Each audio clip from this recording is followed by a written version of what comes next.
Hello दोस्तों, तो कैसे हैं आप लोग। आज आपका मिश्रा जी के चैनल में एक बार फिर से स्वागत है। आज हम दोस्तों आपके लिए पॉलिटी जी के क्विज लेकर आए हैं। यह क्विज दोस्तों आपके हर एक एग्जाम के लिए अवेलेबल होने वाले हैं। चलिए दोस्तों, आज का पहला क्वेश्चन देखते हैं। पहला क्वेश्चन आप लोगों के लिए आ चुका है। लोकसभा का विघटन किसके माध्यम से किया जाता है? तो इसका आंसर होगा ऑप्शन ए, यानी लोकसभा का विघटन राष्ट्रपति के माध्यम से किया जाता है। चलिए दोस्तों, अगला क्वेश्चन देखते हैं। अगला टॉप क्वेश्चन दोस्तों आपके लिए आ चुका है। लोकसभा अध्यक्ष का चुनाव किसके माध्यम से किया जाता है? तो लोकसभा अध्यक्ष का जो चुनाव किया जाता है वह लोकसभा के सदस्यों के माध्यम से किया जाता है। चलिए दोस्तों, अगला क्वेश्चन देखते हैं। लोकसभा का नेता किसे माना जाता है? तो लोकसभा का नेता प्रधानमंत्री को नियुक्त किया जाता है, जबकि लोकसभा को निम्न सदन की उपाधि भी प्रदान की गई है। चलिए दोस्तों, अगला क्वेश्चन देखते हैं। अगला टॉप क्वेश्चन दोस्तों आपके लिए यह रहा। निम्न में से किस संघ शासित क्षेत्र के प्रशासक को उपराज्यपाल की भी संज्ञा प्रदान की गई है? तो इसका आंसर होगा अंडमान निकोबार द्वीप समूह को। दोस्तों, जिस क्वेश्चन में आपके लिए फैक्ट की आवश्यकता होगी उस क्वेश्चन में हम आपके लिए फैक्ट बताते चलेंगे। चलिए अगला क्वेश्चन देखते हैं। बंबई उच्च न्यायालय, कलकत्ता उच्च न्यायालय, मद्रास उच्च न्यायालय की जो स्थापना हुई थी वह एक साथ हुई थी। इन उच्च न्यायालयों की स्थापना किस वर्ष हुई थी? टॉप क्वेश्चन है दोस्तों आपके लिए। तो इसका आंसर होगा 1862 ईस्वी में। चलिए अगला क्वेश्चन देखते हैं। अगला क्वेश्चन आप लोगों के लिए रहा। संविधान की किस अनुसूची में असम, मेघालय, त्रिपुरा, मिजोरम राज्यों के अनुसूचित जनजाति क्षेत्रों के प्रशासन के संबंध में कौन सी अनुसूची बताती है? तो इसका आंसर होगा इसमें छठी अनुसूची में असम, मेघालय, त्रिपुरा, मिजोरम राज्यों के अनुसूचित जाति और जनजाति के बारे में प्रावधान किया गया है।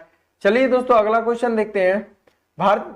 भारतीय संसद के मुख्यतः कितने अंग है? तो इसका आंसर होगा भारतीय संसद के मुख्यतः 3 अंग माने जाते हैं, जबकि भारतीय संविधान के अनुच्छेद 79 के तहत संसद के 3 अंग है। वह कौन कौन से? लोकसभा, राज्यसभा और राष्ट्रपति। चलिए अगला क्वेश्चन देखते हैं। अगला क्वेश्चन आप लोगों के लिए रहा।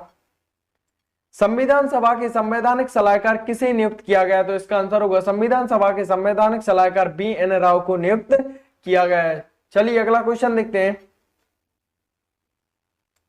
अनुसूचित जातियों और अनुसूचित जनजातियों के लिए राष्ट्रीय आयोग गठित करने का प्रावधान संविधान के किस अनुच्छेद के अंतर्गत किया गया? तो इसका आंसर होगा अनुच्छेद 338 एवं अनुच्छेद 338A के तहत अनुसूचित जातियों और अनुसूचित जनजातियों के लिए प्रावधान किया गया है। चलिए अगला टॉप क्वेश्चन देखते हैं। अगला टॉप क्वेश्चन दोस्तों आपके लिए रहा। निम्न में से कौन सी संविधान संशोधन यह कहता है कि ग्राम पंचायत में 1/3 सीटें जो है वह महिलाओं के लिए आरक्षित होनी चाहिए? तो इसका आंसर होगा 73वीं संविधान संशोधन अधिनियम 1992 के द्वारा संविधान में यह कहा गया था कि ग्राम पंचायत में महिलाओं के लिए 1/3 सीटें जो है वह आरक्षित होनी ही चाहिए। चलिए अगला क्वेश्चन देखते हैं। विधान परिषद की सदस्य संख्या उस राज्य की विधानसभा के सदस्यों की संख्या से कितनी अधिक नहीं हो सकती? यानी विधान परिषद की जो सदस्य संख्या होती है वह 1/3 सीटों से ज्यादा नहीं हो सकती, जबकि विधानसभा के सदस्यों की संख्या से। चलिए अगला क्वेश्चन देखते हैं। अगला क्वेश्चन आप लोगों के लिए यह रहा। कैबिनेट मिशन योजना के अंतर्गत संविधान निर्मात्री परिषद में प्रत्येक प्रांत की आवंटित सदस्य संख्या निर्धारित करने के लिए एक प्रतिनिधि कितनी जनसंख्या के अनुपात में होने चाहिए? यानी एक सीट के लिए कितने व्यक्ति नामित किए जाते हैं? तो इसका आंसर होगा एक सीट के लिए लगभग 10 लाख व्यक्ति को चुना जाता है। चलिए अगला टॉप क्वेश्चन देखते हैं। वेरी मोस्ट क्वेश्चन है दोस्तों आपके लिए। राष्ट्रपति किस विधेयक को पुनर्विचार के लिए नहीं लौटा सकता है? तो इसका आंसर होगा धन विधेयक को, जबकि जो राष्ट्रपति होता है वह साधारण विधेयक और गैर सरकारी विधेयक को 14 दिन के लिए लौटा सकता है, लेकिन राष्ट्रपति किसी भी प्रकार से धन विधेयक को नहीं लौटा सकता है। चलिए दोस्तों अगला क्वेश्चन देखते हैं। वेरी मोस्ट क्वेश्चन है दोस्तों आपके लिए। एक वर्ष में कम से कम कितनी बार संसद की बैठक होनी ही चाहिए? यानी एक वर्ष में कितनी बार संसद की जो बैठक है वह अनिवार्य मानी जाती है? तो एक वर्ष में संसद की बैठक लगभग 2 बार होनी ही चाहिए, वह भी 6-6 महीने के अंतराल के अंतर्गत। चलिए अगला क्वेश्चन देखते हैं। अगला क्वेश्चन आप लोगों के लिए रहा। लोकसभा अध्यक्ष का चुनाव किसके माध्यम से किया जाता है? टॉप क्वेश्चन है दोस्तों आपके लिए। हम पहले भी बता चुके हैं, लोकसभा अध्यक्ष का जो चुनाव किया जाता है वह लोकसभा के सदस्यों के माध्यम से किया जाता है। चलिए दोस्तों अगला क्वेश्चन देखते हैं। अगला क्वेश्चन आप लोगों के लिए रहा। निम्न में से किसको महाभियोग के बिना हटाया जा सकता है? तो इसका आंसर होगा किसी राज्य के राज्यपाल को महाभियोग के बिना भी हटाया जा सकता है, जबकि संविधान में राज्यपाल को हटाने का किसी भी प्रकार का प्रावधान नहीं है। चलिए दोस्तों आज का टॉप क्वेश्चन देखते हैं। टॉप क्वेश्चन आप लोगों के लिए रहा। फर्स्ट नंबर का, पंचायती राज्य संस्थाओं के निर्वाचन के लिए कौन उत्तरदायी माना जाता है? तो इसका आंसर होगा पंचायती राज्य संस्थाओं के जो चुनाव किए जाते हैं वह राज्य निर्वाचन आयोग के माध्यम से किए जाते हैं। चलिए दोस्तों अगला क्वेश्चन देखते हैं। अगला क्वेश्चन आप लोगों के लिए आ चुका है। मुख्य निर्वाचन आयुक्त को प्रतिमाह कितना वेतन दिया जाता है? तो मुख्य निर्वाचन आयुक्त को प्रतिमाह लगभग 90,000 रुपए प्रदान किए जाते हैं। चलिए दोस्तों अगला क्वेश्चन देखते हैं। अगला क्वेश्चन आपके लिए वेरी मोस्ट क्वेश्चन है दोस्तों आपके लिए। राज्य विधानमंडल का कोई सदस्य अपने सदन की आज्ञा के बिना सदन सत्र की लगातार कितने दिनों तक अनुपस्थित रहता है कि सदन उसे निष्कासित करके उसके स्थान को खाली घोषित भी कर सकता है? अगर कोई भी व्यक्ति राज्य विधानमंडल का सदस्य और वह 60 दिन तक अनुपस्थित रहता है तो उसके पद को खाली घोषित कर दिया जाता है। चलिए दोस्तों अगला क्वेश्चन देखते हैं। अगला क्वेश्चन आप लोगों के लिए रहा, सर्वोच्च न्यायालय के अन्य न्यायाधीशों की नियुक्ति कौन करता है? तो सर्वोच्च न्यायालय के अन्य न्यायाधीशों की नियुक्ति सर्वोच्च न्यायालय के मुख्य न्यायाधीश के परामर्श से राष्ट्रपति करता है। चलिए दोस्तों अगला क्वेश्चन देखते हैं। संयुक्त संसदीय समिति में लोकसभा तथा राज्यसभा के सदस्यों की संख्या कितनी नामित की गई है? तो संयुक्त संसदीय समिति में लोकसभा के सदस्यों की संख्या 30 जबकि राज्यसभा के सदस्यों की संख्या 15 नामित की गई है। चलिए दोस्तों अगला क्वेश्चन देखते हैं। अगला क्वेश्चन आपके लिए आ चुका है, राज्यसभा के लिए नामित प्रथम फिल्म अभिनेत्री किसे माना जाता है? तो इसका आंसर होगा नरगिस दत्त को। चलिए दोस्तों अगला क्वेश्चन देखते हैं। अगला क्वेश्चन आपके लिए यह रहा, किसी संसद सदस्य की योग्यता के संदर्भ में निर्णय कौन देता है? वेरी मोस्ट क्वेश्चन है दोस्तों, इसका आंसर होगा भारत का राष्ट्रपति। अगर कोई भी व्यक्ति संसद का सदस्य और वह अयोग्य पाया जाता है तो उस बारे में निर्णय लेने का अधिकार सिर्फ भारत के राष्ट्रपति को है कि उसे संसद में रखना है या फिर हटाना है। चलिए अगला क्वेश्चन देखते हैं। अगला क्वेश्चन आप लोगों के लिए रहा, टॉप क्वेश्चन है दोस्तों आपके लिए, भारतीय संविधान के किस अनुच्छेद में विभिन्न राज्यों से संबंधित विशिष्ट प्रावधान का उल्लेख है? तो इसका आंसर होगा अनुच्छेद 371। जबकि अनुच्छेद 371 यह कहता है कि यह हर राज्य में एक विशिष्ट प्रावधान के लिए बनाया गया है, जबकि अनुच्छेद जो 370 है यह जम्मू कश्मीर राज्य में विशिष्ट प्रावधान के लिए इसे बनाया गया है। चलिए दोस्तों अगला क्वेश्चन देखते हैं। अगला क्वेश्चन आप लोगों के लिए संसद के मौलिक अधिकारों में संशोधन करने का अधिकार संविधान के किस संशोधन द्वारा किया गया है? तो इसका आंसर होगा 24वें संविधान संशोधन अधिनियम के तहत। चलिए दोस्तों इसी के बारे में एक महत्वपूर्ण फैक्ट जानते हैं। हमारे मूल संविधान में कुल कितने 7 मौलिक अधिकार थे, किंतु 44वें संविधान संशोधन के द्वारा मौलिक अधिकारों की सूची से इसे हटाकर संविधान की अनुच्छेद 301 के अंतर्गत कानूनी या फिर इसे विधिक अधिकार बना दिया गया, जिसके बाद भारतीय नागरिकों के अब कितने मूल अधिकार प्राप्त है? तो भारतीय नागरिकों को कुल 6 मूल अधिकार प्राप्त है। चलिए दोस्तों अगला क्वेश्चन देखते हैं। अगला क्वेश्चन आपके लिए रहा, भारतीय संविधान के किस अनुच्छेद के अंतर्गत भारत सरकार का दायित्व है कि वह बाह्य आक्रमण एवं आंतरिक अशांति से रक्षा करे? तो इसका आंसर होगा अनुच्छेद 355 के तहत। जबकि अनुच्छेद 352 है यह राष्ट्रीय आपात से संबंधित है, अनुच्छेद 356 राष्ट्रपति शासन से संबंधित है और अनुच्छेद 360 यह वित्तीय आपातकाल से संबंधित है। चलिए अगला क्वेश्चन देखते हैं।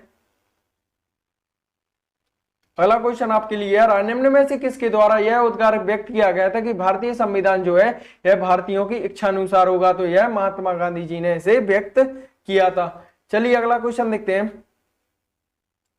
निम्न में से कौन सा एक मौलिक कर्तव्य नहीं है? तो इसका आंसर होगा राष्ट्रीय उद्यमों का संरक्षण करना, जबकि आम भाईचारे की भावना को उजागर करना, वैज्ञानिक संस्कार का विकास करना, भारत की समृद्ध विरासत का संरक्षण करना, यह सब मौलिक कर्तव्य के अंतर्गत आते हैं। चलिए अगला क्वेश्चन देखते हैं।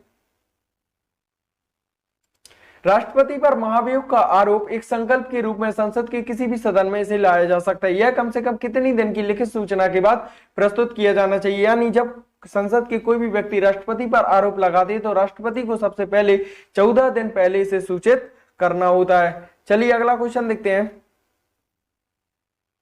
मौलिक कर्तव्यों की अवहेलना करने वाले को संविधान में किसी भी प्रकार का दंड देने का कोई भी प्रावधान नहीं है। चलिए अगला क्वेश्चन देखते हैं। अगला क्वेश्चन आपके लिए आ चुका है। भारत में राष्ट्रपति का चुनाव किसके माध्यम से किया जाता है? तो भारत में जो राष्ट्रपति का चुनाव किया जाता है बाय एकल हस्तांतर ये मत पद्धति द्वारा किया जाता है। टॉप क्वेश्चन है दोस्तों, इसे हर एक एग्जाम में पूछा जाता है। चलिए अगला क्वेश्चन देखते हैं। भारतीय संविधान में सम्मिलित नीति निर्देशक तथ्यों की प्रेरणा हमें किस संविधान से प्राप्त हुई है? वेरी मोस्ट क्वेश्चन है, तो इसका आंसर होगा आयरलैंड के संविधान से। राज्य की नीति निर्देशक तथ्यों को दोस्तों हमने आयरलैंड के संविधान से प्राप्त किया, जबकि अमेरिका के संविधान से हमने मौलिक अधिकारों को ग्रहण किया और ऑस्ट्रेलिया के संविधान से हमने भारत की प्रस्तावना को ग्रहण किया, जबकि फ्रांस के संविधान से हमने संघीय व्यवस्था को ग्रहण किया है। वेरी मोस्ट क्वेश्चन था दोस्तों आपके लिए। चलिए अगला क्वेश्चन देखते हैं। किस देश में दोहरी नागरिकता सिद्धांत स्वीकारी गई है? तो इसका आंसर होगा संयुक्त राज्य अमेरिका। संयुक्त राज्य अमेरिका में दोहरी नागरिकता का प्रावधान है, जबकि कनाडा और भारत में एकल नागरिकता का प्रावधान है। वेरी मोस्ट क्वेश्चन था दोस्तों आपके लिए। चलिए दोस्तों अगला क्वेश्चन देखते हैं। अगला क्वेश्चन आपके लिए यार, राष्ट्रपति पद का चुनाव किसके माध्यम से संचालित किया जाता है? तो राष्ट्रपति पद का जो चुनाव होता है वह केंद्र निर्वाचन आयोग के माध्यम से किया जाता है। चलिए अगला क्वेश्चन देखते हैं। उपराष्ट्रपति पद के निर्वाचन हेतु उम्मीदवार की अधिकतम आयु कितनी निर्धारित की गई है? वेरी मोस्ट क्वेश्चन है दोस्तों आपके लिए। तो इसका आंसर होगा राष्ट्रपति तथा उपराष्ट्रपति पद के निर्वाचन के लिए कोई भी अधिकतम सीमा निर्धारित नहीं की गई, यानी राष्ट्रपति तथा उपराष्ट्रपति अपने पद के लिए कितनी बार भी खड़े हो सकते हैं। चलिए अगला क्वेश्चन देखते हैं। अगला क्वेश्चन आपके लिए यह रहा, भारत के नियंत्रक और महालेखा परीक्षक की रिपोर्ट की समीक्षा करने वाली संसदीय समिति कौन सी है? तो इसका आंसर होगा लोक सेवा समिति। लोक सेवा समिति के माध्यम से भारत के नियंत्रक और महालेखा परीक्षक की रिपोर्ट प्रस्तुत की जाती है। चलिए अगला क्वेश्चन देखते हैं।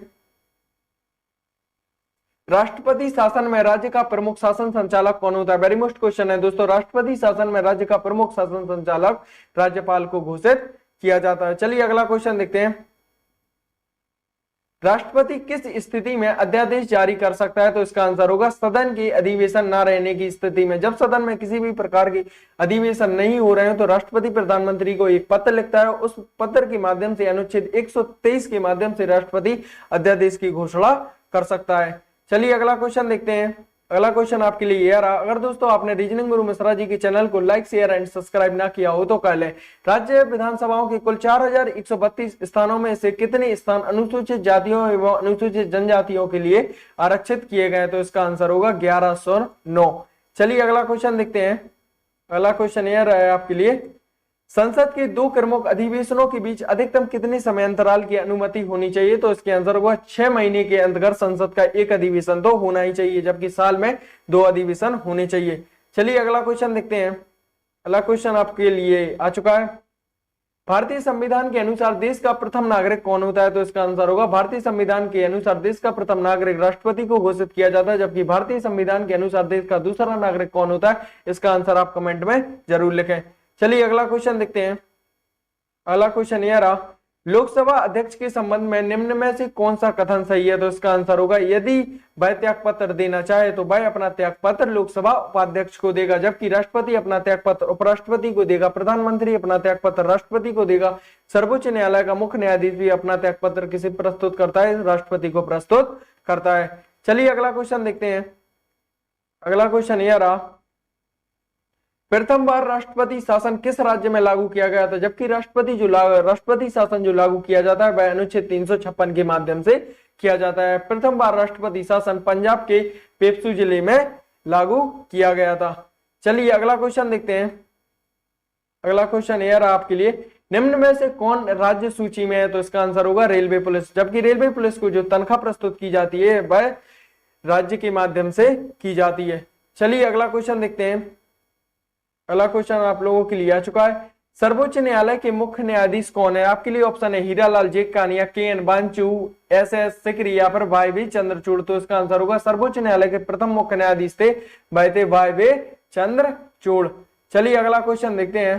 अगला क्वेश्चन आप लोगों के लिए आ चुका है, भारतीय गणतंत्र के वह पहले राष्ट्रपति कौन थे जो सदा भारतीय धर्मनिरपेक्षता को सर्वधर्म संभाव की भावना से देखते थे? तो वह थे doctor S Radhakrishna. Doctor S Radhakrishna के माध्यम से हमें सभी धर्मों को समान भाव से देखना चाहिए। चलिए अगला क्वेश्चन देखते हैं। अगला क्वेश्चन यह रहा आपके लिए, भारतीय संविधान के अनुसार देश की तीनों सेनाओं का अध्यक्ष यानी सुप्रीम कमांडर कौन होता है? तो इसका आंसर होगा भारत का राष्ट्रपति, जबकि भारत का राष्ट्रपति जल थल और वायु तीनों सेनाओं का प्रधानमंत्री माना जाता है। चलिए अगला क्वेश्चन देखते हैं। सामान्यतः किसी क्षेत्रीय परिषद की अध्यक्षता कौन करता है? तो सामान्यतः किसी क्षेत्रीय परिषद की अध्यक्षता केंद्रीय गृह मंत्री के माध्यम से की जाती है। चलिए अगला टॉप क्वेश्चन देखते हैं। भारतीय संविधान की कौन सी विशेष व्यवस्था ऐसी है जिसे हमने दक्षिण अफ्रीका के संविधान से लिया है? वेरी मोस्ट क्वेश्चन है दोस्तों आपके लिए। तो इसका आंसर होगा संविधान की संशोधन व्यवस्था जो है इसे हमने दक्षिण अफ्रीका से प्राप्त किया है, जबकि मूल अधिकार जो है इसे हमने अमेरिका के संविधान से प्राप्त किया है। मूल कर्तव्य इसे हमने रूस के संविधान से प्राप्त किया है, जबकि संसदीय जो प्रणाली है इसे हमने ब्रिटेन के संविधान से प्राप्त किया है। चलिए इसका आंसर तो था, इसका आंसर होगा संविधान संशोधन। चलिए अगला क्वेश्चन देखते हैं। चलिए दोस्तों अगला टॉप क्वेश्चन देखते हैं। बलवंत राय मेहता समिति प्रतिवेदन में पंचायती संस्थाओं को कितने स्तर पर लागू किया गया है? तो इसका आंसर होगा 3। इसे ग्राम, ब्लॉक और जिला स्तर पर लागू किया गया है। चलिए अगला क्वेश्चन देखते हैं।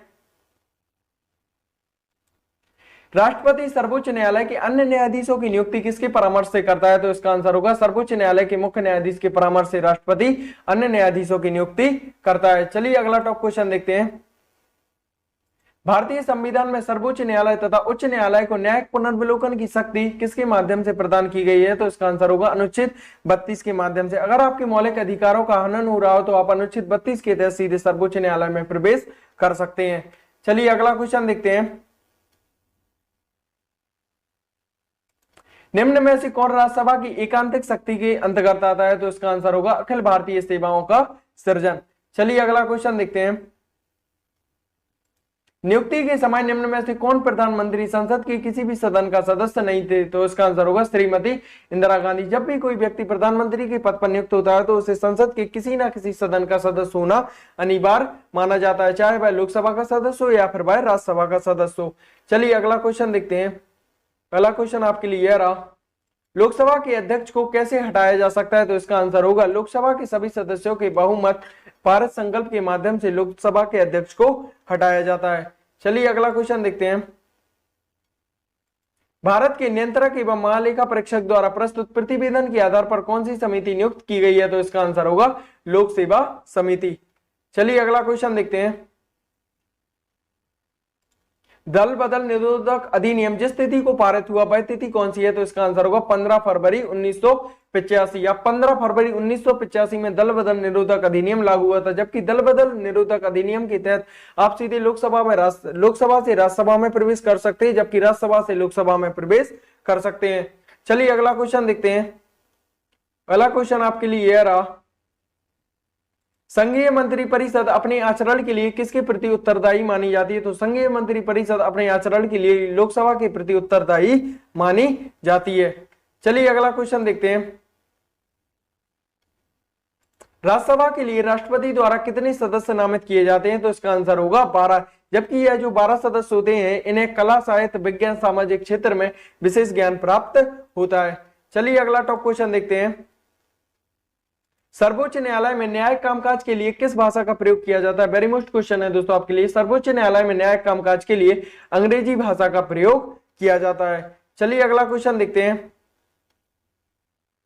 भारत का राष्ट्रपति किस प्रकार के आपातकाल की घोषणा कर सकता है? तो इसका आंसर होगा वह राष्ट्रीय आपातकाल की घोषणा कर सकता है, राजकीय संवैधानिक आपातकाल की घोषणा कर सकता है तथा वह वित्तीय आपातकाल की भी घोषणा कर सकता है। चलिए अगला क्वेश्चन देखते हैं। राज्य के नीति निर्देशक तथ्यों का उल्लेख भारतीय संविधान के किस भाग में है? तो संविधान के भाग 4 अनुच्छेद 36 से 51 में राज्य के नीति निर्देशक तथ्यों की बात की गई है। जबकि जो राज्य के नीति निर्देशक तथ्य हैं यह कल्याणकारी काम के रूप में भी जाने जाते हैं। चलिए अगला क्वेश्चन देखते हैं। राज्य की कार्यपालिका शक्ति किस में निहित होती है? तो राज्य की जो कार्यपालिका शक्ति होती है वह राज्यपाल में निहित होती है, जबकि संघ की कार्यपालिका शक्ति राष्ट्रपति में निहित होती है। वेरी मोस्ट क्वेश्चन था दोस्तों। चलिए दोस्तों अगला टॉप क्वेश्चन देखते हैं। प्रथम पिछड़ा वर्ष आयोग का गठन कब किया गया था? तो इसका आंसर होगा प्रथम पिछड़ा वर्ष आयोग का गठन 1953 ईस्वी में किया गया था। चलिए अगला क्वेश्चन देखते हैं। टॉप क्वेश्चन है दोस्तों आपके लिए, भारतीय संविधान सभा की प्रारूप समिति में सदस्यों की संख्या कितनी निर्धारित की गई है? तो भारतीय संविधान की प्रारूप समिति में सदस्यों की संख्या 7 निर्धारित की गई है, जबकि भारतीय संविधान की प्रारूप समिति के अध्यक्ष डॉक्टर भीमराव अम्बेडकर को माना जाता है। चलिए दोस्तों आज की वीडियो में बस आपके लिए इतना ही। अगर आपने दोस्तों रीजनिंग गुरु मिश्रा जी के चैनल को लाइक, सब्सक्राइब और शेयर ना किया हो तो कर लें। हम दोस्तों आपके लिए ऐसे ही हर वीडियो में पॉलिटी के जीके यानी 1000 जो एमसीक्यू है उसे कंप्लीट करने का हमने टारगेट बनाया। अगर आपने दोस्तों रीजनिंग गुरु मिश्रा जी के चैनल को लाइक, सब्सक्राइब ना किया हो तो